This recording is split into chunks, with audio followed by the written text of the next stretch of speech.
Yali Madad. As we all heard the lecture on angels by Aziz Sahib, I will humbly try to translate that in English. We will continue these lectures as this is just an introductory lecture.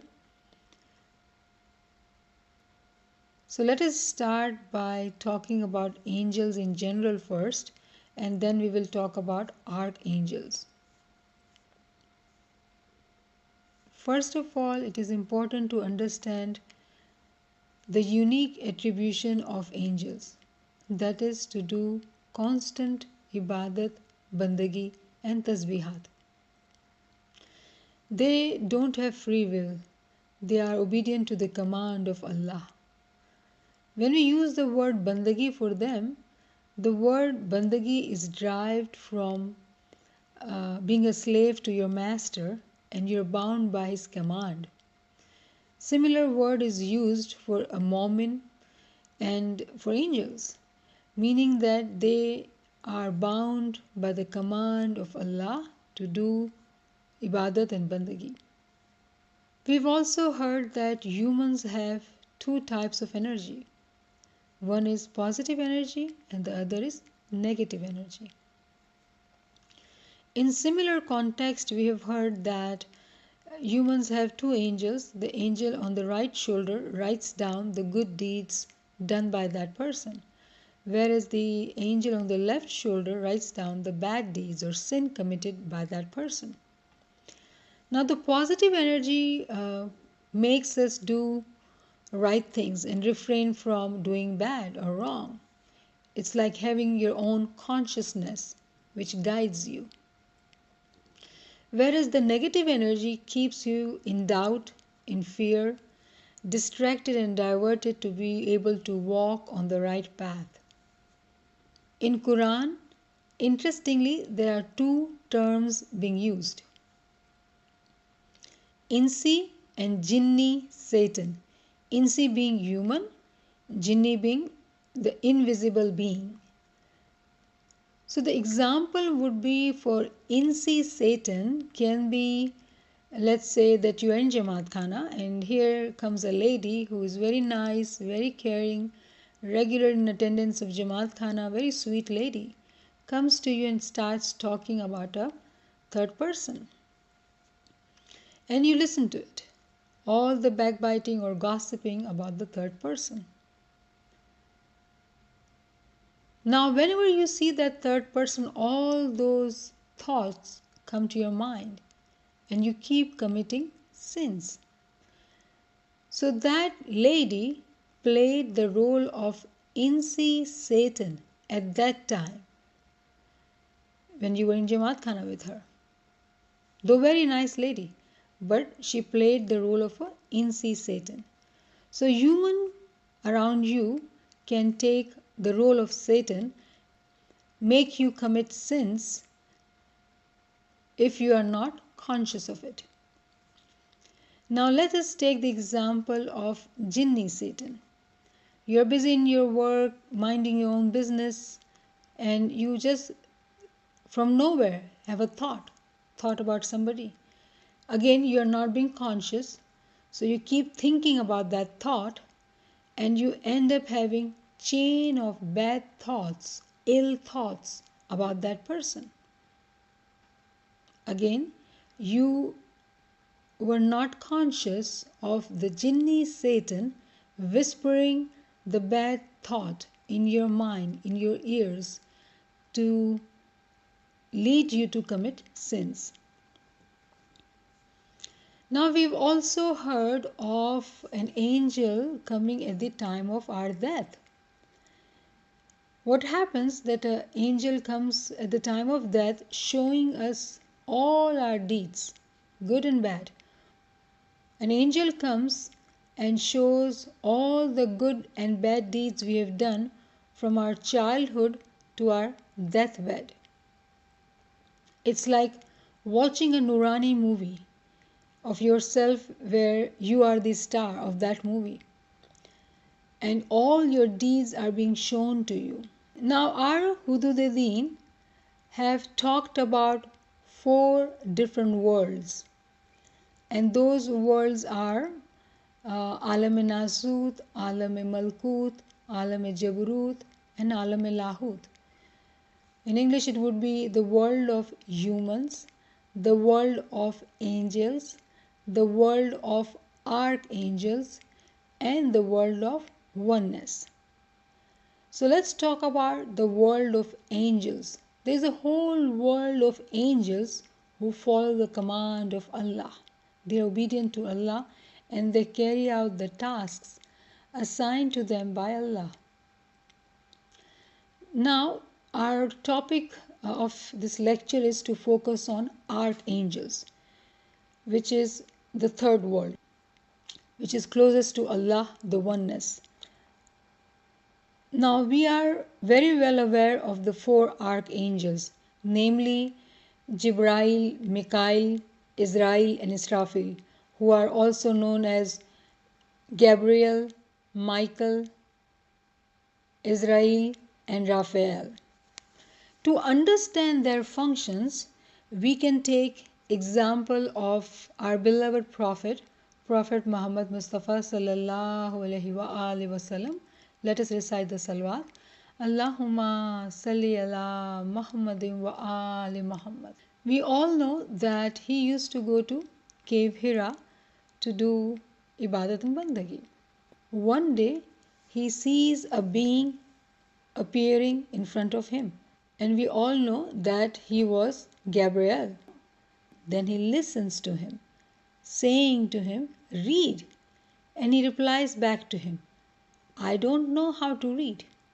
So let us first talk about that. People think, due to this story, this incident, that Prophet Muhammad was an illiterate man, which is totally incorrect. He belonged to a very well-renowned tribe, Quraysh, who was very well respected and well educated. So Prophet Muhammad was a very educated man. In fact, he was an accountant to not only one business, but businesses of Bibi Khatija. When the Prophet Muhammad was saying he does not know how to read, he was actually saying this spiritual knowledge, this spiritual reading you are asking me to read, I do not know how to read.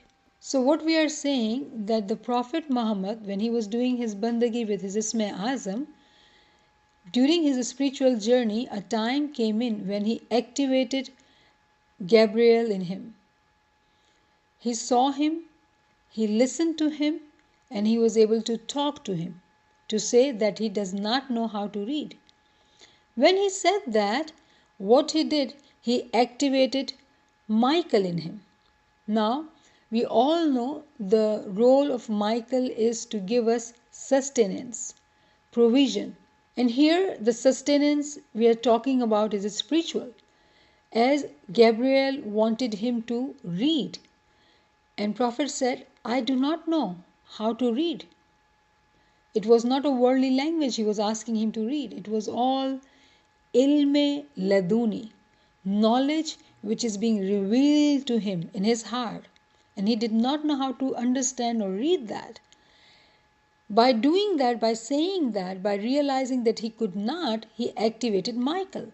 Michael gave him the ability to understand, as it was a provision of spiritual food or spiritual knowledge for him to be able to read that, to understand that.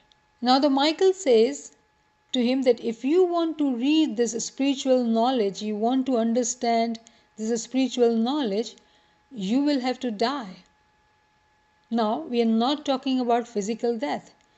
This death is of a carnal soul. When a moment wants to move on his spiritual journey, the first expectation is to kill his carnal soul. As we have heard in Ginan, Pir Sahib says that, Man ne maro to Guru kahe mane malo. If you will kill your carnal soul, then only you can meet your Lord. There is a very famous hadith by Prophet Muhammad where he says, Mutu kabla anta mutu, meaning die before your death. When Prophet Muhammad is desiring his death, With that thought, Prophet Muhammad activated Raphael, angel in his being. Now, the job of Raphael is to blow the trumpet, meaning to call upon death, which is being brought by another angel whom we know as Israel. So now what happens? So their roles are very intertwined. It's like it's happening almost at the same time. So when the Raphael blows the trumpet, what happens? It is awakening. It is to call upon your death of a carnal soul. So now when the Prophet Muhammad realizes that he has to die in order to get this spiritual knowledge, here we are not talking about physical death. We all know that he went on living for more 23 years spreading the message of Islam. So what death are we talking about? Here we are saying the death of a carnal soul. So when the Prophet Muhammad is desiring to die, at that time, at the same moment, he is activating Raphael and Israel. Now the function of Raphael is to blow the trumpet, blow the sur. Now what is sur? So there's an incident where Prophet Muhammad was asked about what the sur was. And he replied that it is a horn which is blown to create resurrection. So in order for Prophet Muhammad to be able to get the knowledge of resurrection, he had to die. So the call of awakening, this desiring in personal world to know more, is being blown in the form of trumpet by Raphael. When he is doing that, at the same time, Israel is being activated to take away your soul, to relieve the soul. This soul we are talking about at this time, which happened in Prophet Muhammad, was of his carnal soul. The carnal soul was transformed into the rational soul, awakening of the personal world. Here I recall another incident where Prophet Muhammad was sitting with his companion and he was asked that does he have Satan too? He says yes, but my Satan has accepted Islam on my hands, meaning that the carnal soul is being converted into rational soul. And this happens when a moment desires to die in physical world, meaning that killing his desires and of the world, he awakens his personal world. And here I recall Maula Ali's saying, where he says that you as human, you think you are a small being, insignificant being, but you don't realize that you have the whole universe within you. And that universe is being represented by our personal world. Now the Israel converts that energy or relieves the soul, the majiza of being Qabiz. Why is this happening? This is happening for a moment for a Prophet Muhammad to be able to reach at the status of Hazira Quds, which is also known as in our language of Pir, Bhamar Gufa, or we also call it in our Jabin. The Noor becomes one in our Jabin. So Hazira Quds, in other words, it's heaven of our personal world.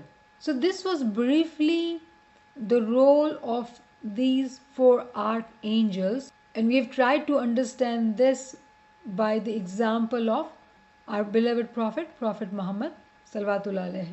We will continue this session furthermore. Please feel free to ask questions and give your feedback. Thank you. Yali Madad.